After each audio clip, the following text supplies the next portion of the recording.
Friends of Michael Kennedy are speaking out, saying the good things he accomplished in his life far outweigh his shortcomings. Glenn Pearson spoke with one of his closest friends today who was supposed to be on that Aspen ski trip. He was a friend who helped Michael Kennedy start 2 organizations dedicated to helping others.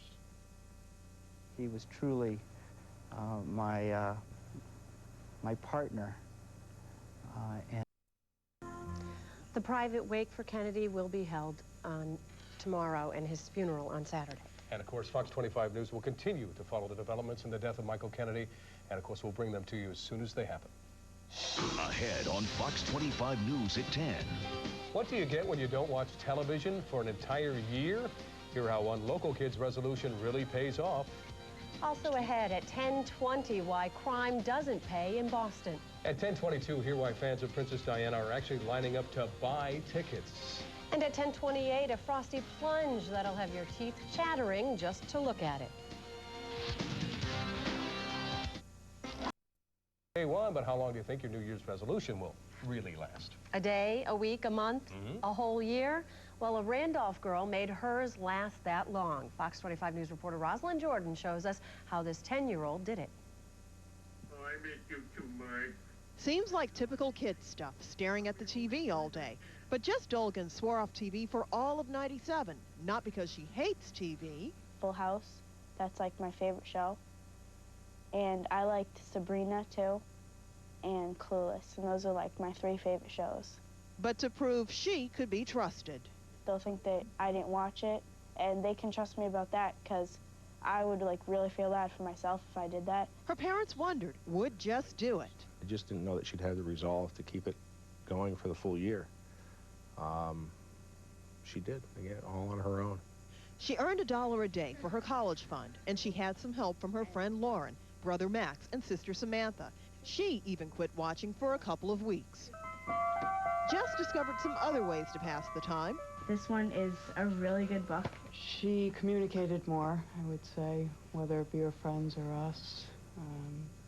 She wanted to go out and play sports more. And she's raised the standard for New Year's resolutions everywhere. The pressure's on. Yeah, that's for sure. The pressure is on. But Jess hasn't made one of her own for '98.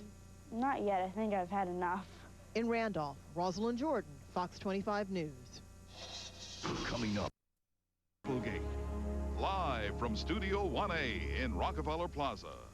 And a good Saturday morning to all of you. Welcome to today on this first weekend of the new year 1998.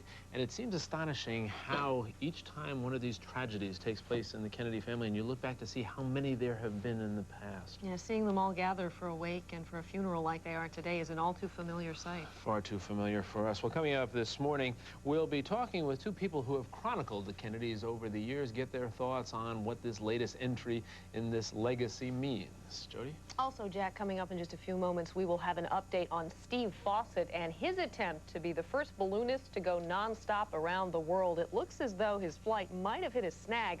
We'll speak to his flight mission control director in just a few moments.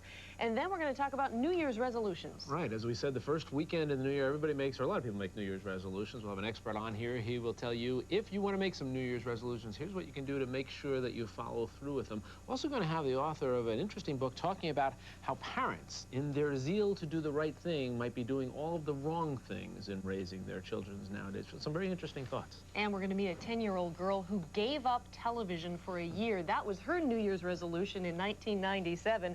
Not only is she watching TV again, she's actually on it. That's right. And she'll be joining us in just a few moments. That's all coming up in an abbreviated hour-long version of our program this morning. But first, we do want to get you caught up on the headlines this morning with Susan Campos at MSNBC. Good morning, Susan. Thank you. Like Old Lang Syne and flying champagne corks, making New Year's resolutions is one of the traditions of the holiday.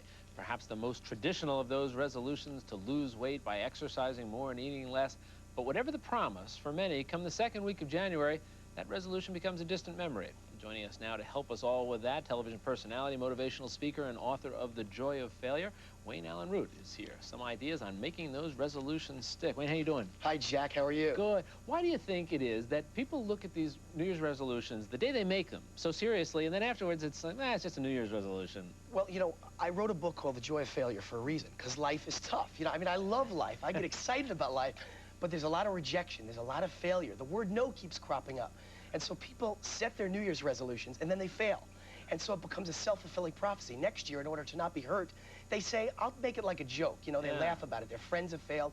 They've failed. So they don't take it seriously. And in life, Jack, if you don't take something seriously, it doesn't happen. The key to overcoming all the failure and that giant word no, that mountain, is discipline, is goals, is having a plan. Discipline is the difference between having a dream and living your dream. And just to give you an example, 10 years ago, I had a dream, and I was living in a small bedroom in my parents' house, and I wanted to be a national TV anchorman. And I made it happen and became one of the youngest ones in the United States. And today I've got a beautiful home in Malibu overlooking Pacific Ocean and Zuma Beach, and I've got the life of my dreams. And the difference between going from a bedroom in my parents' house and a beautiful home in Malibu was a plan, was taking my goals seriously. Let's take a look. Could you help us all out here with some ideas on what you can do here? And let's take a look at what we have up here for keeping resolutions. You start off with writing goals. You say that's very important. You also talk about having a mission statement. And this one I want to ask you about, signing a contract. Why is signing a contract when you're talking about your own promise to yourself so important? Well, when you buy a car, you sign a contract. When you buy a home, you sign a contract. When you get married, you sign a marriage contract. Why? Because it's serious. It's a legal obligation. I think people need to become legally obligated to their dreams and their goals. And you know what? If you don't do it right, you can sue yourself. And you also keep a lot of people very busy in their courtrooms suing themselves. Your Honor, I want to sue myself because I didn't do what I was supposed to do here today. Well, when you write it down, you take it seriously. That's what it comes down to. You also talk about keeping a daily journal. Why is that so helpful, do you think? Well, I call it a black box. When an airplane crashes, people die. It's a terrible tragedy, right? But those people don't have to be victims. They can be heroes, Jack, because when you locate the black box, the flight recorder, on it is the proof of what happened. And if you can solve that mistake, that problem, so it never happens again, you can save millions of lives in the future. Those people are not now victims, they're heroes. You can be a hero in your own life by keeping a daily journal. It's your personal black box. By writing down your thoughts and your mistakes, you can solve it so it doesn't happen again in the future. We also have some pointers here I want to run through on keeping those resolutions once they've once they've been made. We just have a few seconds left here, but you talk about a picture planner book. What is that, and why is that helpful? That is a book that shows all the objects and visuals in life that you believe in. It brings your goals to life. And as an example, a couple of years ago, my wife's goal was she was pregnant, she was overweight, but she's a peanut butter addict. She loves peanut butter. She decided that she was going to invent the world's first non-fat peanut butter. She took the picture, she put it in the book of peanut butter and a thin woman. She put the two together. Today, she owns a huge company called Mrs. Malibu Foods. She sells non-fat peanut butter all over the world. She made her New Year's resolution stick. Last three we got to run through real quick. We don't have time, but I want to show them to folks. Accept change, be assertive, have a schedule, stick to that schedule. So, Wayne, if we do all of those things, we'll be okay this time next year. Understand, if you take it seriously, you can make it happen. My grandfather's 92. His name's Norm Johnson. I love this story. And for his 92nd birthday, guess what we're doing this May? Him and I are going skydiving to celebrate his 92nd birthday. Well, you can make anything happen if you have a dream and a plan. You give him our congratulations. Wayne, good seeing you again. Nice. Take care. Thanks, Jack. Good. And we're coming up now on a few minutes after the hour. I don't have a clock in front of me that I usually do. That's why I can't tell you. But in the meantime, let's go over to Jody. It's 19 minutes after, and I resolved to get you a clock, Jack. You are about to meet one young lady who really stuck to her New Year's resolutions. No wimpy lose weight or give up sweets resolutions for 10-year-old Jessica Dolgin last January. She vowed to, say it isn't so, Jessica, give up TV for a year, and she did. Jessica and her dad, Charles Dolgin, join us this morning. Thanks very much for being with us. Thank you. So no TV for all of 1997, Jessica, right? Yep. Why'd you decide to do that? Well, I thought, usually I watch TV a lot, and I thought maybe I could try to do something else, like try to make other things be good and to get an experience. So what did you do instead of watching TV? I read, I listened to music, or I went outside and played sports. Dad, what did you think? Did you think this was a practical joke when she first thought of it, or did you think she could follow through? I had my doubts in the beginning. I had very strong doubts. But she did it. Really? Yes, absolutely. Were you making sure? I mean, you didn't walk into Sears and accidentally see 40 TVs on the wall or anything like that, did you? Well, when she did, she'd quickly turn her head. She was tested on occasion, but no, she quickly would turn away. Did you miss it at all, Jessica? Yeah, well, at first I didn't miss it because it was really easy. And then in the middle of the year, I started to miss it, and then at the end, it got easier. So when 1997 drew to a close, what was the first thing you watched? Well, the first thing I watched was After the Ball Dropped. So someone called you in from the next room and said, it's after midnight, Jessica. All clear, you can come in. Yeah. Really? So what was the first thing you saw? Dick Clark, or? I don't know. What are you watching now that you're back in the TV groove, now that you're, in fact, a national television star yourself? What are you watching? Well, I watch Sabrina, Clueless, and Full House and Boy Meets World. Those are my favorite shows. All right. And in the year 2000, you have a resolution for you and your brother. Tell us about that. Well, me and my brother are not going to watch TV for the year 2000 for the whole year. You know, that could be tough, because there's going to be some educational stuff on TV that year. There's a political race, there's a presidential election, there's Olympics. We're going to give you time to change you have a couple years to change your mind on this one if you want. Anyway, well, you must be proud of her. She seems like a young lady who certainly sticks to her guns and shows some determination. Tremendous resolve. We're very proud of her. All right, Charles Dolgin and Jessica, thank you very much, and Happy New Year to you, too. Thank you. Your resolution for this year is to take your vitamins, right? Yep. That one sounds a lot easier. That sounds like the kind of resolution I might make, and maybe even keep. Anyway, it is coming up on 22 minutes after the hour, and we will have more right after these messages.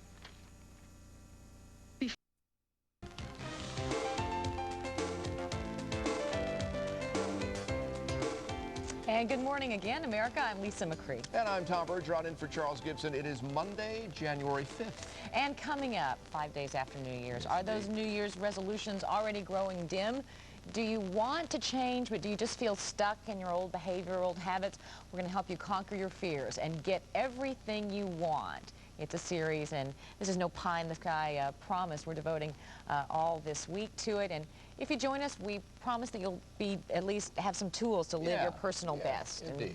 And get it done. Some building blocks to keeping the resolutions going. All that. Also ahead, you were mentioning it just a few minutes ago, a moment that spanned the generations, really a quintessential sports family moment. Michigan quarterback Brian Griese leading his team to victory in the Rose Bowl.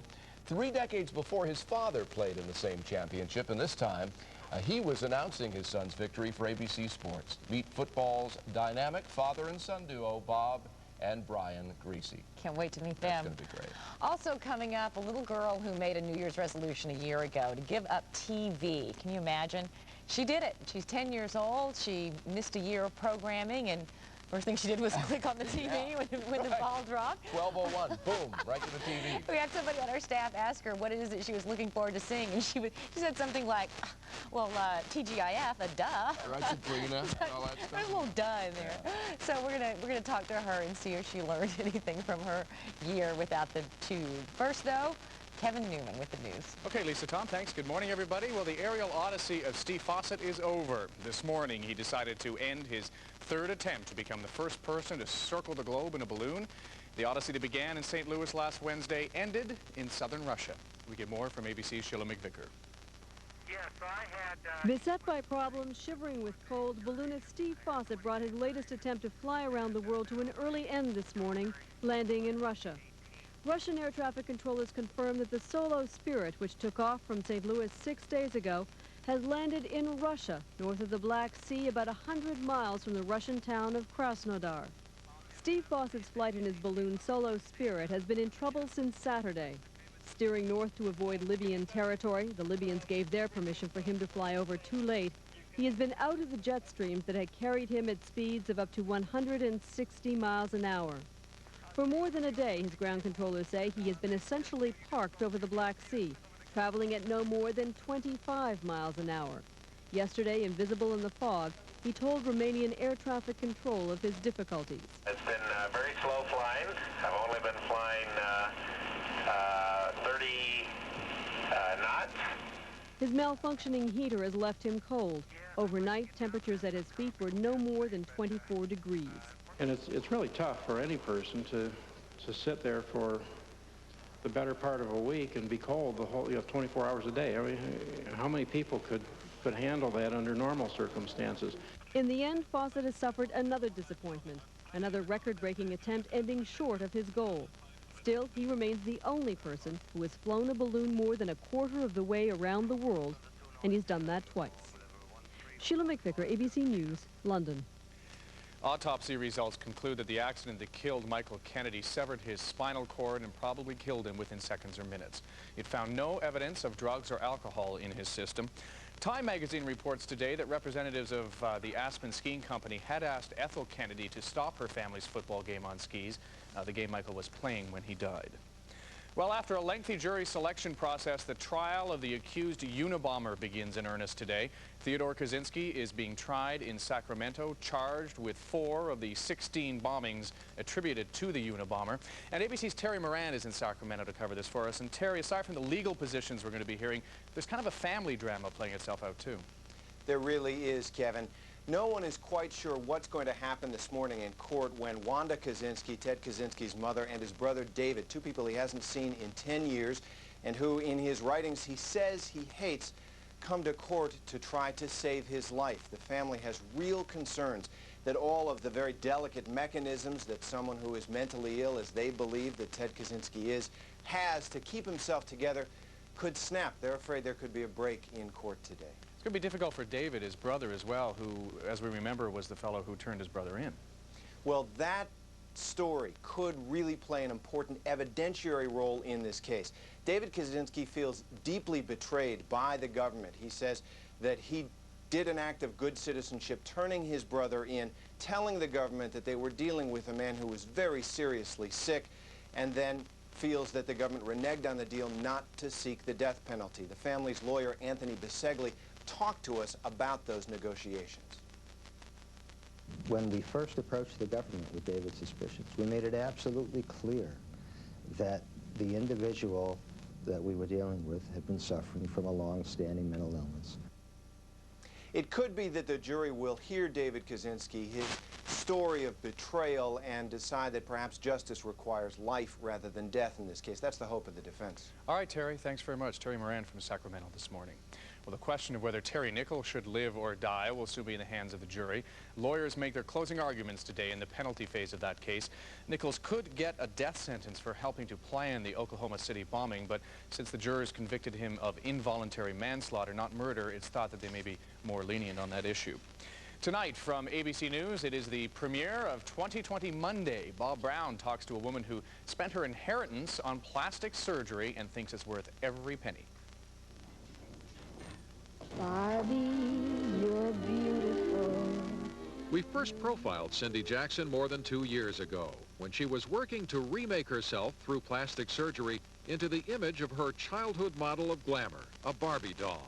And as she spent well over $100,000 to surgically alter her looks, her nose, her chin, her mouth, her body, she told anybody and everybody exactly what she was doing and chastised the world for being shallow enough to accept her while she did it, especially men. Is it a form of revenge? Possibly. I mean, success is the best revenge, isn't it? You can see the full report from Bob Brown on the premiere of 2020 Monday. That is tonight, Monday at 9, 8 Central. 6 minutes past this Monday morning. Gotta say, Spencer, I have no interest in duplicating Ken's anatomy. No, do I. I wouldn't want to be that short. No, absolutely. So what's up in the weather? Well, things are looking a little wet and messy here in the east. Kevin, we looked by way of radar this morning at rainfall up in the Great Lakes and Ohio Valley. In fact, much of this is ice and freezing rain. So icing conditions up here. Down in the mid-Mississippi Valley and lower Mississippi Valley, we have heavy rainfall and thunderstorms. So throughout the day, it's going to be wet from the Great Lakes down to the Gulf Coast, and particularly in the nasty driving conditions up here in the Midwest with all the ice. Meanwhile, the East Coast remains mostly dry and warm. The Rockies will see snowfall, and the far western and southwestern states will see lots of sunshine. That's a look at the national weather. Here's a look at what's happening where you are. Now, here's your Weather Center 5 forecast. Good morning, I'm meteorologist David Brown. Compared to the weekend, today's cooler, but still above average temperatures as we begin this Monday. This is really first work week after the holidays. Temperatures now mainly in the 30s to near 40. Had some sleet and some rain brush by late last night. Otherwise, some moisture, rain off to our west and south. We'll get into some of this as we head into late day tomorrow and Wednesday. But today, a few bright spots this afternoon. Highs near 50. You don't have to be a football aficionado. In fact, you can be sports challenged and still love this story. A storybook ending like you rarely see at this year's Rose Bowl. Michigan quarterback Brian Griese leading his team to victory over Washington State. Then he was named the most valuable player. And that's not bad for someone who almost decided not to play this year. And what was really special is that Brian's father, Bob Greasy, a former passer with the Miami Dolphins, was inside a booth high above that stadium at the time, announcing the game on ABC. 31 years earlier, Bob celebrated his own Rose Bowl victory, playing for Purdue at that time, and this time marks the first time that a father and son have won a Rose Bowl. It's quite an achievement. And Bob and Brian Greasy join us now this morning. Good morning to both of you. Good morning, Lisa. Brian, start with you. The moment that you heard, what did you feel? It was a feeling of utter emotion. I couldn't really put into words how I felt. I was just happy and fortunate to be in a situation like that, and for everybody in the stands and for everybody back in Michigan, I was happy, and it was an unbelievable way to go out. Did you feel like you played the game of your life? Oh, undoubtedly. I mean, not as much because of what had gone on, but because of the situation that the game was in, and it was for the national championship. Bob, as a father in the booth, what did you feel that moment? Well, you know, I'd been in the booth for 5 of Michigan games during the season, and this was Brian's last game in college, and you know, I was doing fine there until the end when they named him the MVP, and I'm saying, geez, this kid, you know, he wasn't going to go back, and we tried to get him to go back, and I said to him, I said, what if Michigan makes it to the Rose Bowl and you don't enjoy those moments? And when I saw him up on that stand, and especially getting the MVP, there were a lot of emotions that just went through my mind, a lot of flashbacks, and you know, it was just, it was a great moment for Brian and for his team. Did you give him advice and a little bit of coaching? Tom? Thanks, Lisa. Nice stuff. Most of us make New Year's resolutions. Some are harder to keep than others. Some you've probably already given up on. But what could be tougher than being 10 years old, sticking to a vow not to watch TV for a year? Jessica Dolgin made it through all of 1997 TV-free, and in one of the ultimate ironies for doing that, now she's on TV. And she joins us with her father, Charles, from the studios of WCVB in Boston. Good morning to both of you. Good morning. Good morning. Jessica, I have a 9-year-old daughter and a 7-year-old daughter. I know the look. I was watching you get ready for this interview in the monitor, and you were shooting Dad some of those eye rolls. Was he giving you a pep talk? Kind of, yeah. What was he saying? Well, like, sit up straight and... Yeah. They tell me to do that too, Jessica, don't worry. I still get that. So why did you decide not to watch TV for the whole year last year? Well, I just wanted to see if I could do it, and I wanted to find other things to do. And did you? Yes. Yeah, what did you find to do? Well, I found out that I really liked reading, and I listened to a lot more music, and I played a lot of sports. Charles, did you think that she'd last? I really didn't, Tom. Yeah. Really didn't. Yeah. You paid her, didn't you? There was a financial incentive in this. There was. At one point I decided to kick that in, not thinking I'd ever have to pay. $1 a day, all or none. If she stopped December 30th, she wouldn't have made a dime. Yeah.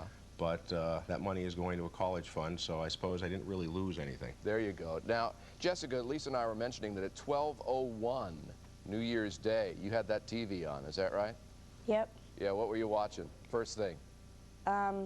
Like the first series. Yeah, or anything. What was the first television image that flickered in front of your eyes? When the ball, like, it was on the ground. Like, Oh, okay. It dropped. All right. So it wasn't still ABC. dropping on ABC, right? Yes. Well, that's good. Now, what shows couldn't you wait to get back to? Well, Full House. Yeah. TGIF. Yeah. Yeah. And mostly that's it. I got some bad news about Full House. That's not on anymore. I don't know. You can reruns. see it in, I think, reruns and such. Now, was it tough when you did a sleepover at friend's house or something like that? Did they go, oh, no, here comes Jessica, we have to turn off the television? Well, they weren't that mad because they were kind of happy. They cut down on TV just a little bit because usually if I go over my friend's house, we usually watch TV. Yeah. So they didn't watch it. They didn't, so they got into it too. Now, did you make a New Year's resolution for this year? Well, I think I'm going to take my vitamin every day. Well, I'm sorry, you know, wouldn't you know it, someone was talking to me when you answered. What'd you say?